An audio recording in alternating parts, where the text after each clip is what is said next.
हमने 20वीं सदी की घटनाओं के क्रम में भाग वन के बारे में देखा। भाग वन में अपन ने क्या देखा, 1901 से लेकर 1925 तक की सारी घटनाओं के बारे में देखा। ठीक, अब भाग टू लेके आए हैं अपन 1926 से लेकर 1950 तक की सारी घटनाओं के बारे में विस्तार पूर्वक अध्ययन। ठीक, 1926 में क्या क्या होता है? 1926 में होता है सबसे पहले तो भारत ट्रेड यूनियन कानून पारित होता है एक तो। ठीक, एक होता है कांग्रेस का गुवाहाटी अधिवेशन, जो कि गुवाहाटी कहाँ पे? आसाम में गुवाहाटी में कांग्रेस का अधिवेशन होता है, जिसकी अध्यक्षता किसने की? श्रीनिवास अयंगर ने इसकी अध्यक्षता की। इसके अलावा देखिए 1926 से 1931 तक भारत या फिर बंगाल या फिर भारत के गवर्नर जनरल कौन थे? गवर्नर जनरल तथा वायसराय लॉर्ड इरविन थे। ठीक, इसके अलावा देखिए संघ लोक सेवा आयोग की मूल संस्था कौन सी थी? पहले लोक सेवा आयोग के नाम से इसका गठन हुआ था, फिर इसका नाम आगे जाके संघ लोक सेवा आयोग कर दिया गया। तो ये कौन सी है? यूपीएससी। इसका गठन भी हुआ था 1926 के अंदर। इंटरनेशनल टेबल टेनिस एसोसिएशन की स्थापना भी 1926 में हुई थी। टेबल टेनिस विश्व चैंपियनशिप की शुरुआत भी 1926 में हुई थी। स्क्वॉश की पहली ओपन चैंपियनशिप भी कब शुरू हुई थी? 1926 में। चलते हुए 1927 की बात करते हैं। ठीक, 1927 में क्या हुआ था? 1927 में सबसे पहले तो मद्रास अधिवेशन हुआ था। मद्रास में कांग्रेस का अधिवेशन हुआ था, जिसकी अध्यक्षता किसने की थी? मुख्तार मोहम्मद अंसारी ने इसकी अध्यक्षता की। इसके अलावा हिंदुस्तान रिपब्लिकन एसोसिएशन संगठन, इसकी स्थापना भी 1927 में हुई थी। किसने की थी? सचिंद्रनाथ सान्याल ने इसकी स्थापना की थी। इसके अलावा संसद भवन बनकर यानी भारतीय पार्लियामेंट यानी इंडियन पार्लियामेंट बनकर तैयार हुआ था 1927 में। इसके अलावा बटलर कमेटी का गठन हुआ था 1927 में, और इसका मुख्य उद्देश्य क्या था? भारत सरकार तथा देशी राज्यों के मध्य संबंध को सुधारना इसका महत्वपूर्ण उद्देश्य था। इसमें क्या क्या घटित होता है वो देखते हैं। ठीक है, 1928 में क्या क्या घटित होता है? 1928 में सबसे पहले तो इंडिपेंडेंस फॉर इंडिया लीग का गठन होता है। किसकी अध्यक्षता में? श्रीनिवास अयंगर की अध्यक्षता में किसका गठन होता है? Independence for India league. ठीक, इसके बाद में अगली घटना में चले तो अगला होता है ओलंपिक मशाल जलाने की प्रथा की शुभारंभ कब हुआ था? 1928 में हुआ था। और कहां से हुआ था? एम्स्टर्डम ओलंपिक खेलों से शुरुआत हुई थी इसकी ओलंपिक मशाल जलाने की प्रथा। ठीक, इसके आगे देखिए श्रमिक स्वराज पार्टी का स्थापना की गई थी। ये भी 1928 में ही की गई थी। किसके द्वारा?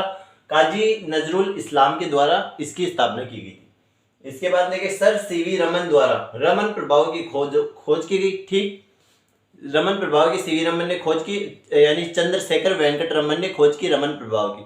इसी के कारण इनको 1930 में क्या दिया गया था? इसके लिए नोबेल पुरस्कार दिया गया था रमन प्रभाव की खोज के लिए। ठीक, बारदोली सत्याग्रह हुआ था 1928 के अंदर। ठीक, इसकी अध्यक्षता किसने की थी? सरदार वल्लभ भाई पटेल ने इसकी अध्यक्षता की थी। बारदोली सत्याग्रह की अध्यक्षता सरदार वल्लभ भाई पटेल ने की थी। ठीक, इसके बाद में देखिए अगस्त 1928 की बात करें तो पहला अखिल बंगाल छात्र सम्मेलन हुआ था जवाहरलाल नेहरू की अध्यक्षता में। पहला अखिल भारतीय छात्र सम्मेलन जवाहरलाल नेहरू की अध्यक्षता में हुआ था। ठीक, भारतीय हॉकी टीम ने प्रथम बार ओलंपिक पदक कब जीता था? 1928 में। और किस नाम से थे उस समय? थे ब्रिटिश इंडिया के नाम से भारत की टीम गई थी, और उन्होंने प्रथम बार ओलंपिक जीता था 1928 ईस्वी में। लास्ट बार कब जीता था? 1968 में लास्ट टाइम जीता था। ठीक, इसके बाद देखिए भारतीय रेलवे में सर्वप्रथम स्वचालित सिग्नल प्रणाली मध्य रेलवे द्वारा शुरू की गई थी। ठीक, यानी सर्वप्रथम स्वचालित सिग्नल प्रणाली किसने शुरू की? मध्य रेलवे ने। और मध्य रेलवे का हेडक्वार्टर या मुख्यालय कहाँ पे? तो वह है छत्रपति शिवाजी टर्मिनस, मुंबई के अंदर है। ठीक, के बारे में और क्या खास बातें रह जाती है वो है, एक तो जम्मू कश्मीर उच्च न्यायालय की स्थापना 1928 के अंदर हुई थी। ठीक, इसके अलावा देखिए साइमन कमीशन पहली बार भारत आया। भारत में मुंबई में साइमन कमीशन पहली बार आया था। ठीक, कांग्रेस का कलकत्ता अधिवेशन हुआ था, जिसकी अध्यक्षता की थी मोतीलाल नेहरू ने इसकी अध्यक्षता की थी। इसके अलावा देखिए मोतीलाल नेहरू ने रेड नेहरू रिपोर्ट कब पेश की थी? 1928 में ही पेश की थी। हालांकि 1929 में इसका सुभाष चंद्र बोस ने विरोध किया, लेकिन 1928 में नेहरू रिपोर्ट किसने पेश की थी? मोतीलाल नेहरू ने। यही याद रखना आपको। क्रम में हम आगे चलते हैं 1929 के बारे में देखते हैं। ठीक, 1929 में क्या हुआ था? सबसे पहले तो कांग्रेस का लाहौर अधिवेशन हुआ था 1929 में जवाहरलाल नेहरू की अध्यक्षता में। ठीक, इसमें क्या किया गया? इसमें पूर्ण स्वराज की मांग का प्रस्ताव रखा गया। कांग्रेस के लाहौर अधिवेशन में 1929 में पूर्ण स्वराज की मांग का प्रस्ताव रखा गया। ठीक, इसी के साथ सुभाष चंद्र बोस ने नेहरू रिपोर्ट जो 1928 के अंदर आई थी उसका विरोध किया। और 18 अगस्त की बात करें, 18 अगस्त 1929 को कांग्रेस ने राजनीतिक पीड़ितों के दिवस के रूप में मनाया। कांग्रेस ने कौन सा दिवस मनाया? राजनीतिक पीड़ितों के दिवस के रूप में मनाया 18 अगस्त 1929 को। ठीक, सविनय अवज्ञा आंदोलन के प्रस्ताव को स्वीकारा गया। यानी सविनय अवज्ञा आंदोलन शुरू करने के लिए एक प्रस्ताव रखा गया, जिसको कांग्रेस ने स्वीकार कर लिया। इसके बाद में तिरंगे को सर्वप्रथम जवाहरलाल नेहरू द्वारा लाल किले की प्राचीर पर फहराया गया। ठीक, तिरंगों को सर्वप्रथम किसने फहराया? पहली बात तो जवाहरलाल नेहरू ने। और कहाँ फहराया? लाल किले की प्राचीर यानी दीवार के ऊपर। बिहार प्रांतीय किसान सभा का गठन भी 1929 ईस्वी में ही होता है। इसके बाद में 8 अप्रैल 1929 की बात करें तो सेंट्रल लेजिस्लेटिव असेंबली पर बम फेंका गया। भगत सिंह और उसके दो साथी सुखदेव और राजगुरु ने मिलकर बम फेंका केंद्रीय लेजिस्लेटिव असेंबली पर। ठीक है, अपन 1930 के ऊपर। ठीक है, 1930 में क्या हुआ? 1930 में एक तो गांधी जी द्वारा सविनय अवज्ञा आंदोलन शुरू किया गया। ठीक, और दूसरा क्या हुआ? 12 नवंबर को लंदन के अंदर क्या प्रथम गोलमेज सम्मेलन शुरू हुआ। ठीक, प्रथम गोलमेज सम्मेलन में क्या करता है? ना तो कोई कांग्रेस भाग लेती है, न ही जवाहरलाल नेहरू, न ही महात्मा गांधी, कोई भी भाग नहीं लेता है प्रथम गोलमेज सम्मेलन में। ठीक, इसके कारण इसकी योजना विफल हो जाती है। लेकिन यह सम्मेलन तो होता है 12 नवंबर को शुरू होता है लंदन में। ठीक, पहले कॉमनवेल्थ गेम्स का आयोजन कहाँ पे हुआ? हैमिल्टन कनाडा में पहले कॉमनवेल्थ गेम का आयोजन हुआ। ठीक, इसके अलावा 26 जनवरी 1930 को पूर्ण स्वराज की घोषणा की गई, जिसके बाद में प्रथम स्वतंत्रता दिवस बनाया गया। ठीक, यानी अपने को ऐसा बोले कि पूर्ण स्वराज की घोषणा के बाद प्रथम स्वतंत्रता दिवस कब बनाया गया? तो 26 जनवरी 1930 को बनाया गया। सर सीवी रमन को रमन प्रभाव की खोज के लिए भौतिकी का नोबेल पुरस्कार यानी फिजिक्स का नोबेल पुरस्कार किसको दिया गया? सर सीवी रमन यानी चंद्रशेखर वेंकट रमन को दिया गया, रमन प्रभाव की खोज के लिए। दिसंबर 1930 की बात करें अगर, तो कांग्रेस ने न लगान न टैक्स अभियान चलाया। दिसंबर 1930 की अगर बात करें तो कांग्रेस ने कौन सा अभियान चलाया? न लगान, यानी लगान भी नहीं देना है और कोई टैक्स भी नहीं देना है। ठीक, 12 मार्च की बात करें तो दांडी मार्च शुरू किया गया, गांधी जी के द्वारा दांडी मार्च शुरू किया गया। और गांधी जी ने ये शुरू किया 78 अनुयायियों के साथ अपना दांडी मार्च शुरू किया। देखते हैं। ठीक है, पहले तो चटगांव के सरकारी शस्त्रागार पर हुए सशस्त्र आक्रमण के नेता कौन थे? सूर्य सेन थे। ठीक, बिहार में किसान आंदोलन चलाया गया, जिसके नेतृत्वकर्ता कौन थे? स्वामी सहजानंद सरस्वती ने इसका नेतृत्व किया था। 1931 की अगर बात करें तो भगत सिंह, सुखदेव और राजगुरु को फांसी लगाई गई। इसके अलावा 5 मार्च 1931 को गांधी इरविन समझौते पर हस्ताक्षर किए गए। इसके अलावा कांग्रेस का कराची अधिवेशन होता है, जिसकी अध्यक्षता कौन करते हैं? सरदार वल्लभ भाई पटेल की अध्यक्षता में होता है। इंडिया गेट बनकर तैयार हो जाता है 1931 में। 1931 की ही अगर बात करें तो लंदन में द्वितीय गोलमेज सम्मेलन आयोजित होता है, कांग्रेस इसमें भाग लेती है और कांग्रेस की अध्यक्षता महात्मा गांधी करते हैं। भारत की नई राजधानी नई दिल्ली का विधिवत उद्घाटन किन्होंने किया? लॉर्ड इरविन के द्वारा किया गया। बरही कांग्रेस के द्वारा बिहार के यानी कांग्रेस का एक प्रकार बिहार के गया जिले में अंग्रेजी शासन को विफल कर दिया गया। 1932 पे आते हैं। ठीक, 1932 में क्या हुआ था? सबसे पहले तो पुणे समझौता हुआ था। किस किस के बीच में होता है? महात्मा गांधी और डॉक्टर भीमराव अंबेडकर के बीच पुणे समझौता होता है। पुणे समझौते में क्या होता है? हरिजनों के लिए आरक्षण के साथ संयुक्त निर्वाचन की व्यवस्था भी की जाती है। ठीक, यानी हरिजन यानी जो बहुत ज्यादा पिछड़ा वर्ग था, ठीक, उसके लिए पहले तो आरक्षण की व्यवस्था की गई और उसके लिए अलग से निर्वाचन की व्यवस्था की गई, यानी अलग से वो चुन सकता है अपना अधिकार।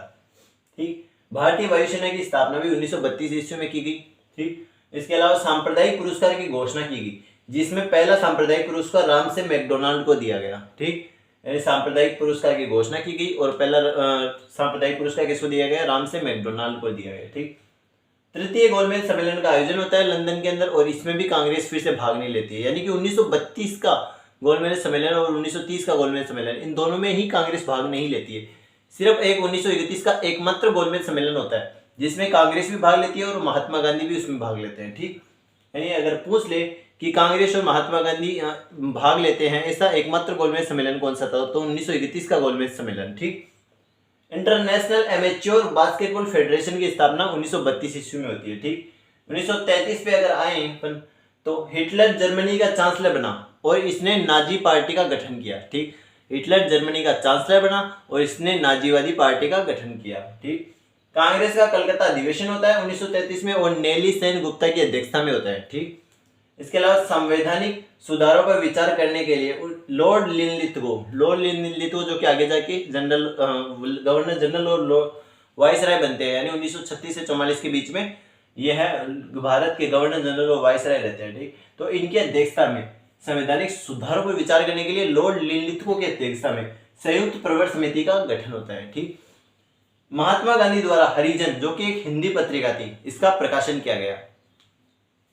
बात करें तो 1934 में बिहार कांग्रेस सोशलिस्ट पार्टी का गठन हुआ सबसे पहले, ठीक।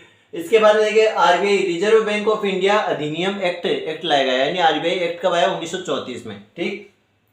सर एम विश्वेश्वरैया द्वारा भारत के लिए नियोजित अर्थव्यवस्था की रचना की गई, ये भी 1934 में किया गया। कांग्रेस का बम्बई अधिवेशन हुआ 1934 में, जिसकी अध्यक्षता किसने की, डॉक्टर राजेंद्र प्रसाद ने इसकी अध्यक्षता की। बिहार में सबसे बड़ा भूकंप आया, इतिहास का सबसे बड़ा भूकंप आया 1934 में बिहार में। भारत ने सर्वप्रथम राष्ट्रमंडल खेलों में भाग लिया, यानी जो कॉमनवेल्थ गेम्स थे जिनका आयोजन कहां से हुआ था, शुरुआत कहां से हुई थी, हैमिल्टन कनाडा से 1930 में उनकी शुरुआत हुई थी, ठीक। तो उनमें सर्वप्रथम भाग कब लिया था, भारत ने भाग लिया था राष्ट्रमंडल खेलों में 1934 में, ठीक। 1935 की अगर बात करें तो भारतीय संविधान के साखे या फिर ब्लूप्रिंट के नाम से किसे जाना जाता है, तो भारत सरकार शासन अधिनियम 1935, ठीक। अब इसकी क्या क्या विशेषताएं थी, तो अगर प्रश्न ऐसे पूछे कि कौन से शासन अधिनियम में भारत की संविधान पर सर्वाधिक प्रभाव पड़ा, यानी भारतीय संविधान पर सर्वाधिक प्रभाव किसका पड़ा, तो 1935 का भारत सरकार शासन अधिनियम, ठीक। इसी के साथ ऐसा बोले प्रांतीय स्वायत्तता और द्वैत शासन की व्यवस्था किस शासन व्यवस्था में की गई, ठीक। तो ये था भारत सरकार शासन अधिनियम व्यवस्था में, ठीक, 1935।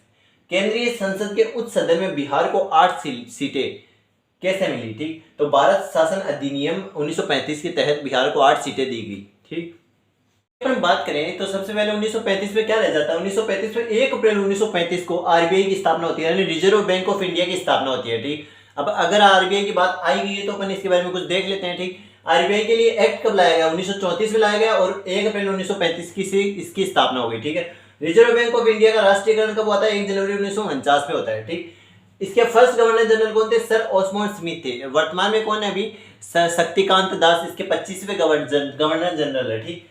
1936 की अगर बात करें अपन, ऑल इंडिया रेडियो का स्थापना हुई सबसे पहले तो। इसके बाद में 1 अप्रैल 1936 को ओडिशा की स्थापना हुई, इसको बिहार से अलग करके एक अलग राज्य बना दिया गया, ठीक।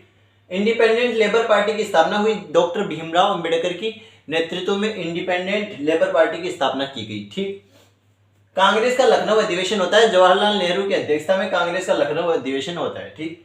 इसी के साथ दिल्ली से सर्वप्रथम रेडियो प्रसारण भी शुरू होता है, ठीक, 1936 में, यानी ऑल इंडिया रेडियो की स्थापना के साथ ही दिल्ली से सर्वप्रथम रेडियो प्रसारण भी शुरू कर दिया गया। रेलगाड़ी के डिब्बों में पहली बार एसी लगाया गया 1936 में, ठीक है, एसी का प्रयोग किया जाने लगा।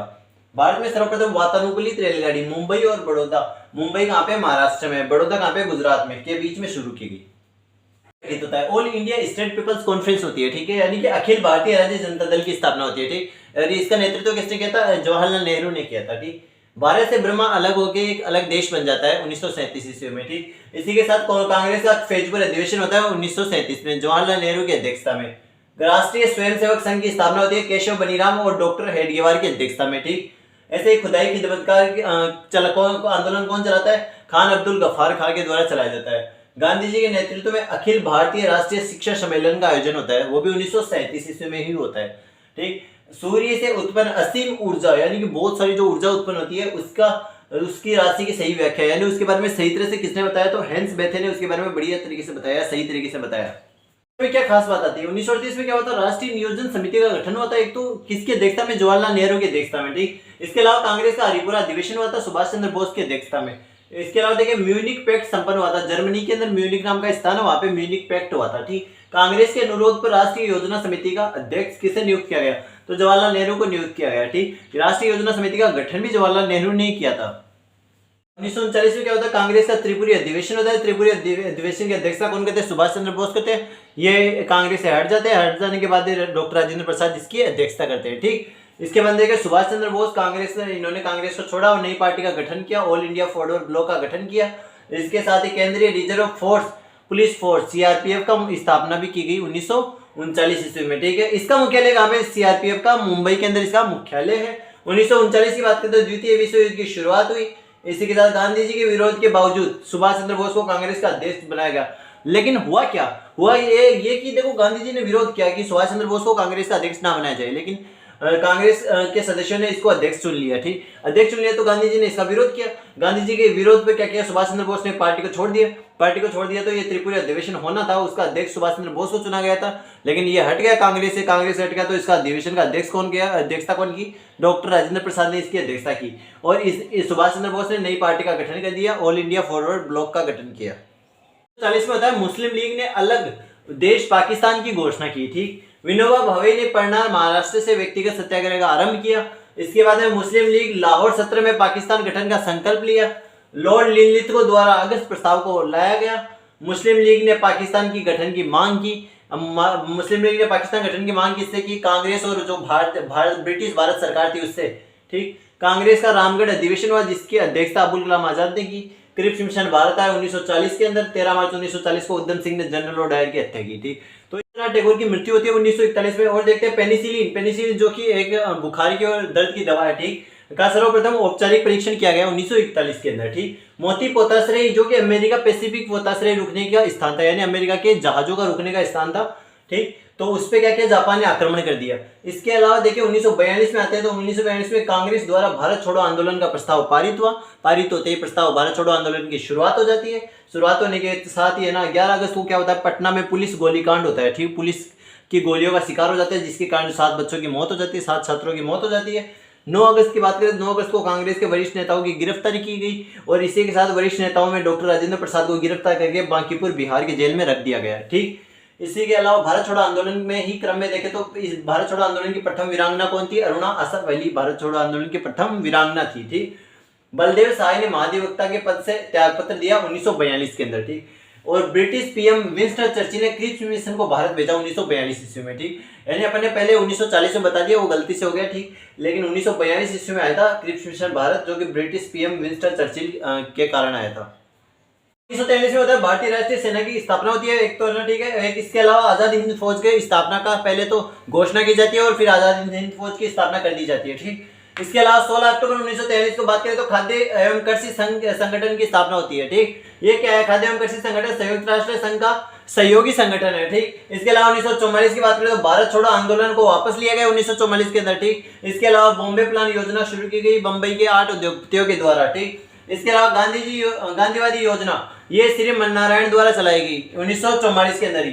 1945 की अगर बात करें अपन तो 27 दिसंबर 1945 को अंतर्राष्ट्रीय मुद्रा कोष इंटरनेशनल मनी फंड की स्थापना की गई। इसके अलावा दूसरा विश्व युद्ध समाप्त होता है 1945 को और द्वितीय विश्व युद्ध में टोटल 61 देशों ने भाग लिया था, 61 देशों ने भाग लिया था। ठीक, इसके अलावा जन योजना की शुरुआत किसने की, एम एन रॉय ने जन योजना की शुरुआत की। और अपन देखें तो भारतीय मानव विज्ञान सर्वेक्षण की स्थापना भी 1945 ईस्वी में ही की गई। इसके अलावा देखिए संयुक्त राष्ट्र संघ की स्थापना 24 अक्टूबर 1945 को संयुक्त राष्ट्र संघ की स्थापना की गई और 1945 में ही भारत संयुक्त राष्ट्र में शामिल हो गया। ठीक, दिल्ली लाल किले में आईएनए का प्रसिद्ध मुकदमा चला। आईएनए का प्रसिद्ध मुकदमा दिल्ली के लाल किले में चलाया गया 6 अगस्त 1945 को।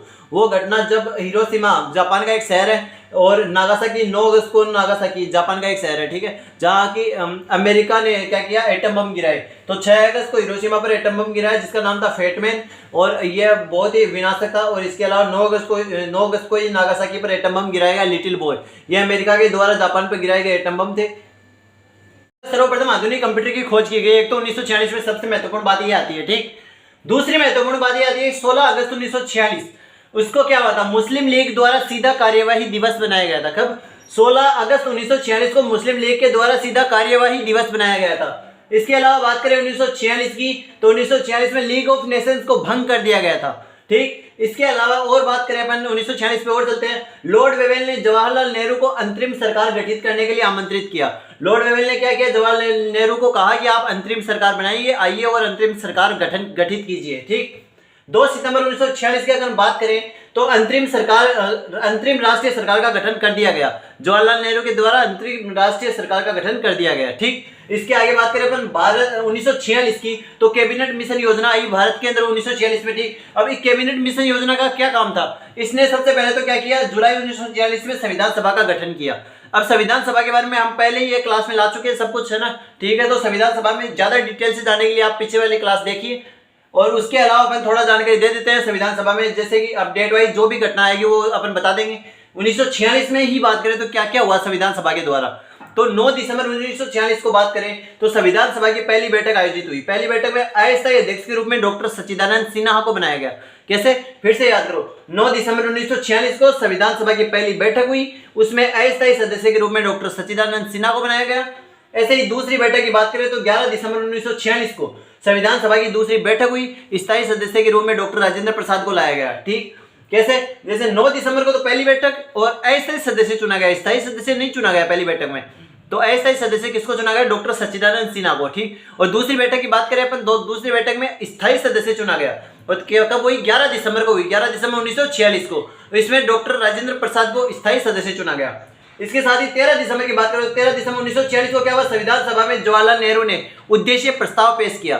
जवाहरलाल नेहरू ने क्या किया, संविधान सभा में उद्देश्य प्रस्ताव पेश किया। अब संविधान सभा से जुड़ी हुई और भी बहुत महत्वपूर्ण जानकारी आती है। ठीक, तो आगे देखते हैं अपन। इसकी बात करते हैं 1947 में क्या होता है। 1947 को 4 अप्रैल 1947 को क्या हुआ, ICAO की स्थापना हुई। ठीक है, ICAO है क्या, पहली बात तो इसकी स्थापना हुई मॉन्ट्रियल कनाडा के अंदर हुई। ठीक है, और ये है क्या, ये है अंतर्राष्ट्रीय नागरिक उड्डयन ऑर्गेनाइजेशन है। ठीक, इसी के अलावा हैदराबाद रियासत को भारत संघ के साथ बलपूर्वक मिला दिया गया। कब मिलाया गया, 1947 के अंदर मिलाया गया। ठीक, इसके अलावा कांग्रेस का मेरठ अधिवेशन हुआ JB कृपलानी की अध्यक्षता में। कांग्रेस का मेरठ अधिवेशन किसकी अध्यक्षता में हुआ, JB कृपलानी की अध्यक्षता में। 1947 से 48 के अंदर गवर्नर जनरल और वाइसराय कौन था, लॉर्ड माउंटबेटन गवर्नर जनरल और वाइसराय थे। ठीक है, और ऐसे ही 1944 से 47 तक गवर्नर जनरल और वाइसराय कौन था, लॉर्ड वेवेल थे। ठीक, इसके अलावा बात करें अगस्त 1947 की, तो भारत की आजादी के समय ब्रिटेन के या ब्रिटिश पर पीएम कौन थे, ब्रिटेन के पीएम कौन थे, क्लीमेंट एटली ब्रिटेन के पीएम थे। 47 में और क्या क्या घटित होता है, जुलाई 1947 की बात करें तो संविधान सभा द्वारा राष्ट्रीय ध्वज की डिजाइन को स्वीकृति दे दी गई। ठीक, इसके अलावा देखिए 22 जुलाई 1947 को संविधान सभा के द्वारा राष्ट्रीय ध्वज को अपना लिया गया। ठीक, अब क्या होता है कि 1947 में भारत स्वतंत्रता अधिनियम आता है। इस अधिनियम में क्या कहा गया, इसके तहत हिंदुस्तान यानी जो पूरा अखंड भारत था, ठीक है, को 2 राष्ट्रों भारत और पाकिस्तान के रूप में विभाजित कर दिया गया। पाकिस्तान के भी 2 भाग उस समय थे। ठीक है, उस समय कौन कौन सा था, एक तो पूर्वी पाकिस्तान जो कि वर्तमान में पाकिस्तान है, एक पश्चिमी पाकिस्तान जो कि अब वर्तमान में बांग्लादेश है। ठीक, बांग्लादेश को आज़ादी 1971 में मिली थी। ठीक, 1971 में भारत की मदद से आज़ादी मिली थी। तो इस अधिनियम में क्या कहा गया, इस अधिनियम के तहत क्या हुआ कि 3 जून 1947 को भारत विभाजन परिषद के अध्यक्ष थे लॉर्ड माउंटबेटन। ठीक, इन्होंने क्या किया, भारत विभाजन की घोषणा कर दी, आधिकारिक रूप से घोषणा कर दी। और क्या किया इन्होंने, 14 अगस्त को 1947 को पाकिस्तान आज़ाद होते ही उसने क्या किया, अपना पहला स्वतंत्रता दिवस बनाया। ठीक है, तो लॉर्ड माउंटबेटन ने क्या किया, उस स्वतंत्रता दिवस में पार्टिसिपेट किया, यानी भाग लिया स्वतंत्रता दिवस में। ठीक, ऐसे ही 15 अगस्त 1947 को भारत का स्वतंत्रता दिवस बनाया गया और भारत को स्वतंत्र देश घोषित कर दिया गया। 1948 में क्या होता है, भुवनेश्वर को ओडिशा की राजधानी बनाया गया। ठीक, उसके अलावा देखिए भारत में जैसे ही देश आजाद होता है 1947 में, तो देश की अर्थव्यवस्था को सुचारू रूप से चलाने के लिए और आर्थिक व्यवस्था को सुधारने के लिए क्या हुआ कि भारत में औद्योगिकी नीति क्या बनाई गई। ठीक है, भारत में औद्योगिकी नीति बनाई गई। इसके अलावा भारतीय औद्योगिक वित्त निगम की स्थापना भी की गई। ठीक, इसके अलावा देखिए तो कटक ओडिशा में, ठीक है, उच्च न्यायालय की स्थापना की गई, यानी ओडिशा में कटक नामक स्थान पर, ठीक है, उच्च न्यायालय की स्थापना की गई। ठीक है, हाई कोर्ट।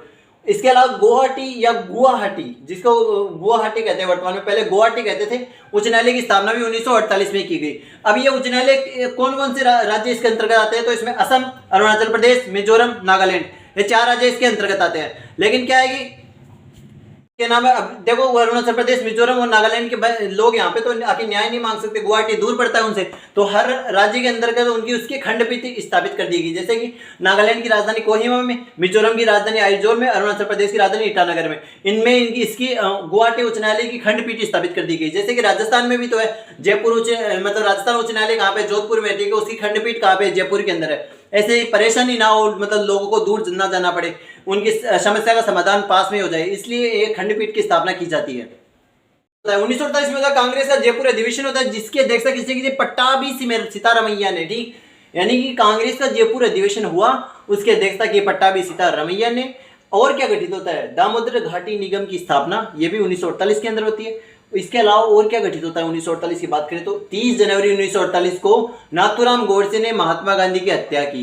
इसके अलावा देखिए अगस्त 1948 की बात करें तो अगस्त 1948 में क्या घटित होता है, परमाणु ऊर्जा आयोग का गठन होता है भारत में। ठीक, परमाणु ऊर्जा आयोग का गठन होता है। यानी देश तो आजाद 1947 में हो चुका था, उसके बाद में विकास के लिए, देश के विकास के लिए बहुत सारी योजनाएं की जा रही है, जैसे कि औद्योगिक वित्त निगम की स्थापना, वो सारी, ठीक है। ऐसे इसी क्रम में परमाणु ऊर्जा आयोग का गठन हुआ। 10 दिसंबर 1948 की बात करें तो संयुक्त राष्ट्र महासभा द्वारा मानवाधिकारों की विश्वव्यापी घोषणा की गई। यानी संयुक्त राष्ट्र महासभा ने क्या किया, मानव अधिकार यानी स्वतंत्रता का अधिकार, जन्म से और मतलब कोई भी धार्मिक स्वतंत्रता का अधिकार, कोई भी अधिकार है, ठीक है, उसकी विश्वव्यापी यानी देश मतलब पूरे वर्ल्ड में है ना घोषणा कर दी गई, ठीक है, यानी उनको लागू कर दिया गया। 1948 में क्या हुआ कि WHO की स्थापना हुई। 1948 में WHO क्या है, वर्ल्ड हेल्थ ऑर्गेनाइजेशन यानी विश्व स्वास्थ्य संगठन। विश्व स्वास्थ्य संगठन की स्थापना कब हुई, 1948 के अंदर हुई। इसका मुख्यालय कहाँ है, जिनेवा स्विट्जरलैंड में इसका मुख्यालय है, ठीक है। और वर्तमान में इसके अध्यक्ष कौन है, डॉक्टर टेड्रोस इसके अध्यक्ष है। किसके, WHO के वर्तमान में अध्यक्ष कौन है, डॉक्टर टेड्रोस। 1948 की ही बात करें तो 1948 में श्रीलंका आजाद हुआ। इसके अलावा 4 जनवरी 1948 को बर्मा, जो कि वर्तमान में म्यांमार देश है, वो भी स्वतंत्र हो गया। 1937 में ही बर्मा भारत से अलग हो गया था। अभी क्या है कि 1948 में इसको आजादी मिलती है, पूर्ण स्वतंत्रता मिलती है। ऐसे 1948 की बात करें तो भारत सरकार द्वारा श्वेत पत्र का सर्वप्रथम प्रकाशन किया गया। अब क्या हुआ, इसमें कुछ नहीं है, बस 1948 में मेन क्या है, एक तो नाथुराम गोडसे ने महात्मा गांधी की हत्या की, वो भी 30 जनवरी को, ठीक है। अगस्त 1948 में परमाणु ऊर्जा आयोग का गठन हुआ। 10 दिसंबर को क्या हुआ, संयुक्त राष्ट्र महासभा ने मानवाधिकारों की घोषणा की, ये याद रखना। और इसके अलावा WHO की स्थापना 1948 में होती है, ये भी बहुत बार पूछा जाता है। वर्ल्ड हेल्थ ऑर्गेनाइजेशन, इसका मुख्यालय बहुत बार पूछा जाता है, जिनेवा स्विट्जरलैंड। वर्तमान में इसके अध्यक्ष कौन है, डॉक्टर टेड्रोस है। इससे श्रीलंका आजाद हुआ 1948 में। 4 जनवरी 1948 को ब्रह्मा, जो कि वर्तमान में म्यांमार है, इसके आजादी में क्या होता है, 1949 में क्या होता है, 12 नवंबर 1949 की बात करें तो भारतीय संविधान को अंगीकृत या स्वीकृत किया गया, यानी भारतीय संविधान को संविधान सभा के द्वारा अपना लिया गया, ठीक। यानी संविधान सभा 1951 में आम चुनाव से पहले तक करना संसद के रूप में काम करती है, ठीक है। तो संविधान सभा ही मूल रूप से भारत का संविधान का आधार थी, ठीक है। तो भारतीय संविधान को संविधान सभा के द्वारा अपनाया गया, ठीक। तो 1 जनवरी 1949 की बात करें तो आरबीआई यानी रिजर्व बैंक ऑफ इंडिया का राष्ट्रीयकरण हुआ। आरबीआई के बारे में मैंने आपको बताया था, 1934 में एक अधिनियम आया था, उसके तहत 1 अप्रैल 1935 को आरबीआई की स्थापना होती है। और उसके अलावा 1 जनवरी 1949 को उसका राष्ट्रीयकरण होता है, ठीक है। आरबीआई का मुख्यालय कहाँ पे, मुंबई में। और वर्तमान में उसके गवर्नर जनरल कौन है, 25वें गवर्नर जनरल शक्तिकांत दास। और पहले गवर्नर जनरल कौन थे, उसके ओसबोर्न स्मिथ, ठीक। राजस्थान उच्च न्यायालय की स्थापना भी 1949 में होती है, ठीक है। ये तो राजस्थान के एग्जाम में पूछा जाने वाला एक नॉर्मल क्वेश्चन है। राजस्थान उच्च न्यायालय कहाँ पर, जोधपुर में है, ठीक है। ये भी पूछा गया फिलहाल में, राजस्थान उच्च न्यायालय की मुख्य पीठ कहाँ है, जोधपुर में है, ठीक है। और खंडपीठ कहाँ है, जयपुर में, ये भी पूछा गया है, खंडपीठ जयपुर में। यानी कि राजस्थान में पूर्वोत्तर जिलों को ना मतलब न्याय के लिए वहां पे जोधपुर ना जाना पड़े, यानी दूर ना पड़े, इसलिए जयपुर में खंडपीठ स्थापित की गई है, यानी न्याय की सुविधा के लिए, ठीक। वॉलीबॉल की प्रथम विश्व चैंपियनशिप की शुरुआत 1949 में ही होती है। पहली राष्ट्रीय आय समिति का गठन 1949 में किया गया। स्वतंत्र भारत में मुद्रा का प्रथम बार अवमूल्यन 1949 में हुआ। वैसे टोटल मुद्रा का अवमूल्यन 3 बार हो चुका है पूरे इंडिया के अंदर, ठीक है। तो पहली बार अवमूल्यन कब हुआ था, 1949 के अंदर हुआ था। 50 की बात महत्वपूर्ण क्या आती है कि भारत के सर्वोच्च न्यायालय की स्थापना, यानी सुप्रीम कोर्ट कहाँ पे, दिल्ली में है, ठीक है। तो इसकी स्थापना की गई। 7+1 टोटल न्यायाधीशों की संख्या 8 न्यायाधीश रखे गए, ठीक है। 7 तो अन्य न्यायाधीश थे और एक मुख्य न्यायाधीश था, ठीक। इसके अलावा बात करें कि बिहार राष्ट्र भाषा परिषद का पटना में गठन किया गया, ये भी 1950 में किया गया। इसके अलावा भारतीय रेलवे का राष्ट्रीयकरण 1950 में किया गया। इसके अलावा बात करें कांग्रेस का नासिक अधिवेशन हुआ 1950 के अंदर। इसकी अध्यक्षता किसने की, पुरुषोत्तम दास टंडन ने इसकी अध्यक्षता की, ठीक है। इसके अलावा भारत की आकस्मिक निधि का गठन भी कब हुआ, 1950 के अंदर हुआ। आकस्मिक निधि का गठन कब हुआ, 1950 के अंदर हुआ। इसके अलावा बात करें राज्य चिन्ह कौन सा है, सारनाथ का अशोक स्तंभ है, ठीक है। इसको संविधान सभा ने कब अपनाया राज्य चिन्ह को, 26 जनवरी 1950 को संविधान सभा ने इसको अपना लिया। इसके अलावा बात करें 1950 से 1962 तक लगातार 12 साल तक, ठीक है। भारत के राष्ट्रपति के रूप में कौन कार्यरत है, डॉक्टर राजेंद्र प्रसाद। भारत में राष्ट्रपति का सर्वाधिक राष्ट्रपति का कार्यकाल भी डॉक्टर राजेंद्र प्रसाद के ही नाम है, ठीक है। सर्वोदय योजना की शुरुआत हुई 1950 में, किसके द्वारा, जयप्रकाश नारायण के द्वारा शुरुआत की गई, ठीक है। ऐसे देखो 1950 में बास्केटबॉल की पहली विश्व चैंपियनशिप का आयोजन हुआ 1950 के पहले में। तो 25 जनवरी 1950 के दिन या उसके बाद में जन्म लेने वाले भारत के नागरिक को, ठीक है, भारत की जन्म से नागरिकता दी जाएगी, ठीक है। पहली बात तो ये आती है। दूसरी बात है, भारत में प्रथम बार आईएएस यानी इंडियन एडमिनिस्ट्रेटिव सर्विस का परीक्षा का आयोजन हुआ था 1950 के अंदर। 26 जनवरी 1950 को भारतीय संविधान लागू हुआ और, ठीक है, 26 जनवरी को देखो भारत गणतंत्र हुआ। भारत गणतंत्र हुआ तो 26 जनवरी को कौन सा दिवस के रूप में मनाया जाता है, गणतंत्र दिवस के रूप में मनाया जाता है। इसके अलावा एक योजना आयोग का गठन हुआ 1950 के अंदर। योजना आयोग क्या था, योजना आयोग एक सलाहकारी निकाय था। योजना आयोग क्या था, एक सलाहकारी निकाय था, ठीक। इसके अलावा बात करें अपन 1950 की तो 24 जनवरी 1950 को संविधान सभा की अंतिम बैठक हुई। वैसे संविधान सभा ने कब तक काम किया था? संसद की जगह संविधान सभा थी पहले 1951 तक, ठीक है। 1951 में प्रथम आम चुनाव हुए, उस समय संसद का निर्माण हुआ। 1951 से पहले संविधान सभा ही संसद थी, ठीक है। इसके अलावा बात करें 1950, 24 जनवरी 1950 को संविधान सभा द्वारा राष्ट्रगान और राष्ट्रगीत को अपना लिया गया, ठीक। इसके अलावा बात करें राष्ट्रगान कौन सा अपना? जनगण मन। इसके रचनाकार कौन है? रविंद्रनाथ टैगोर। जनगण मन के बारे में एक ये चीज बहुत ज्यादा पूछता है कि प्रथम बार में जनगण मन को कब गाया गया था? 1911 में कांग्रेस के कलकत्ता अधिवेशन में गाया गया था, ठीक है। इसके अलावा बात करें राष्ट्रगीत, तो राष्ट्रगीत बंकिम चंद्र चटर्जी के द्वारा लिखा हुआ है, कौन सा? वंदे मातरम।